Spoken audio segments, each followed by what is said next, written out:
उस जगह असीं पहुँच आए जिथे कलंदरां दी धमाल सूफियाना रक्स होना है।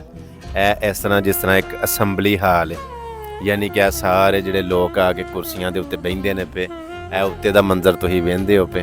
ये टिकट लैके ते असीं पहुँच आए आ जो, यानी कि वीडियो बनाने वाला भी ते मैं भी असीं पहुँच आए। यह जिहड़ा ग्राउंड है, यह जिहड़ी जगह है, इत्थे कलंदरां दी धमाल होवेगी, यानी कि वो रक्स करनगे, सूफियाना रक्स नाल जिक्र होएगा।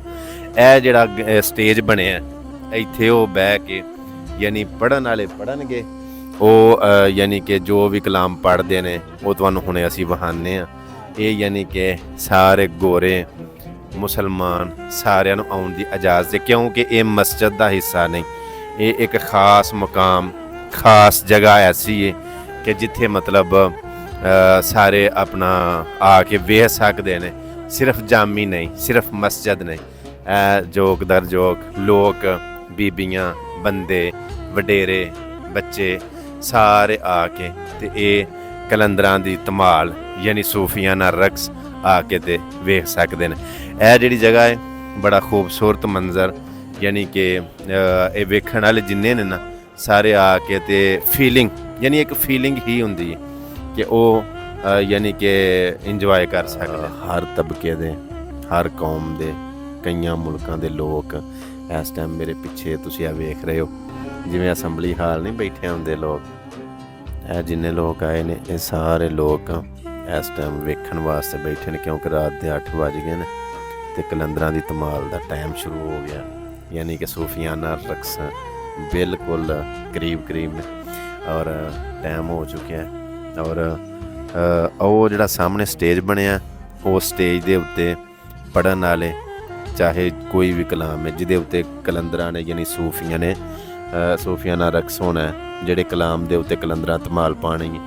यह जिहड़ा ग्राउंड है, इस ग्राउंड दे विच जिवें मैदा नहीं खिलारिया हुंदा, जिवें आटा यानी इस तरह जिवें चीज़ थल्ले खिलारी वो थल्ले खिलारे है, जिहदे उत्ते मतलब उन्होंने धमाल पानी और ताकि स्लिप ना हो। और वो जिहड़ियां स्क्रीनां लगियां ने उत्ते, वो स्क्रीनां लगियां तुसीं वेंदे हो, थल्ले तुर्की का नंबर भी लिखे है, उत्ते टाइम 8 बजे यानी कि लिखे है, उत्ते मौलाना रूमी वालों रूमी लिखे है, और या हज़रत मौलाना रूम, हाँ जी, ਉਹਦੇ अगले पासे सज्जे पासे हसन, खब्बे पासे हुसैन, फिर अली, फिर उमर, फिर मतलब मुहम्मद सल्लल्लाहु अलैहि वसल्लम। इस तरह मुख्तलिफ नाम लिखे ने। मौलाना रूमी रहमतुल्लाह अलैह दी यानी कि समझो कि उन्होंने जिहड़े पैरोकार ने मनण वाले ने वो इत्थे मतलब कि धमाल पाते। लो जी दरवाजे बंद हो गए ना, और मेरे ख्याल के मुताबिक यह जिहड़ा दरवाज़ा ना, इधर कैमरा मारो परली साइड के उत्ते, यह जिहड़ा दरवाज़ा है जिहड़े कलंदर ने जिन्ना धमाल पानी है, सूफियाना रक्स जिन्ना करना है, वो इस दरवाजे राह दाखिल होणगे। और क्योंकि मेन दरवाजे इंट्रस जिहड़ी है वो बंद हो गई 8 बजे तक, जिहड़ा ना वो इंट्रस हुंदी। और जिंदगी दे विच पहली बारी अज मैं इस तरह का मंजर वेख रहा, और मेरे वास्ते एक बड़ी नवीं जी बात है, बड़ी एक खुशी की बात है। और मेरे वास्ते जिहड़ी बात है चीज़ है एक नवीं है, यकीनन तुहाडे वेखण वालियां वास्ते भी ये नवीं चीज़ होएगी। इस तो पहला शायद तुसां लाइव वेखी होवे या ना, लेकिन मैं तुहानूं बराह रास्त विखा रहा सूफियाना रक्स कलंदरां दी धमाल, मौलाना रूम दे पैरोकार जिहड़े ने, मनण वाले जिहड़े ने, उन्हां दे फरमा बरदार जिहड़े ने, वो इत्थे कलंदर धमाल पाते हैं। मैं अपनी जिंदगी दे विच अज तक किसी सिनेमे फिल्म वेखण वास्ते नहीं गया, कोई थिएटर वेखण ड्रामा वेखण मैं नहीं गया। अज जिंदगी च पहली बारी मैं टिकट लैके ते सूफियाना रक्स यानी कलंदरां दी धमाल वेखण वास्ते मैं आया। वो कलंदर देखो एंट्री होनी शुरू हो गई है, यानी कि आस्ता आस्ता उन्हां दा दाखला शुरू हो गया, और इंशाअल्लाह थोड़ी देर तक जिहड़ा ना वो सारे अपने नशिस्तां दे उत्ते यानी कि अपनियां ਡਿਊਟੀਆਂ ਦੇ ਉੱਤੇ ਪਹੁੰਚ ਜਾਣਗੇ। ਇਹਨਾਂ ਦੇ ਹੱਥ ਦੇ ਵਿੱਚ 2 ਦੀਵੇ ਨੇ, 2 ਯਾਨੀ ਕਿ ਜਿਵੇਂ ਛੋਟੀਆਂ ਛੋਟੀਆਂ ਕੌਲੀਆਂ ਹੁੰਦੀਆਂ ਨੇ, ਉਹਨਾਂ ਕੌਲੀਆਂ ਦੇ ਵਿੱਚ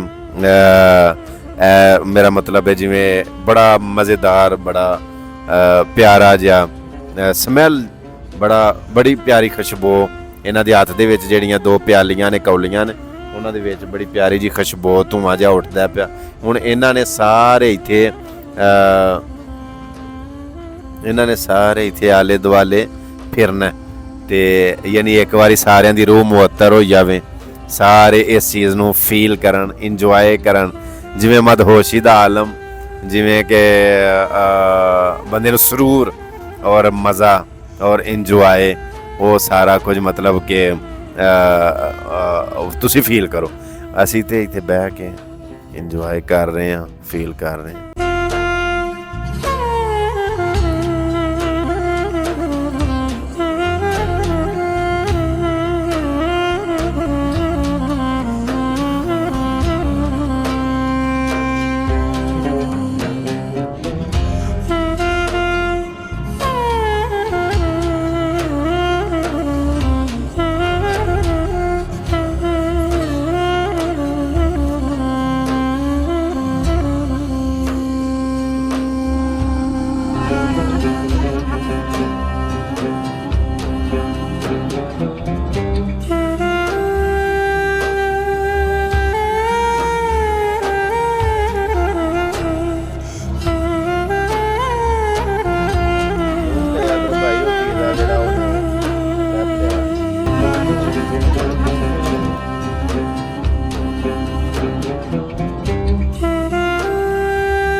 Thank you.